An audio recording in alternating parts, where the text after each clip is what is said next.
tukša lieta. Tagad visi lido pa gaisu. A ko tas žogs? Suņus vai cūkas tur.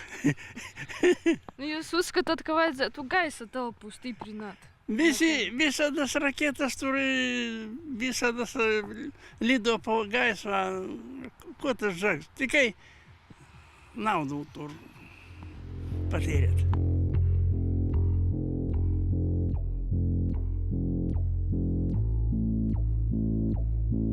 Pie žoga bija izbūvēti arī tie pontona posmi.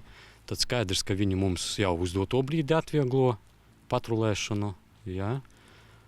Un, ja runām atkal par žogu, tad viņš arī mums ļauj konstatēt arī kaut kādas pazīmes. Ja cilvēks varbūt ir mēģinājis to izdarīt, bet kaut kas nav izdevies līdz galam.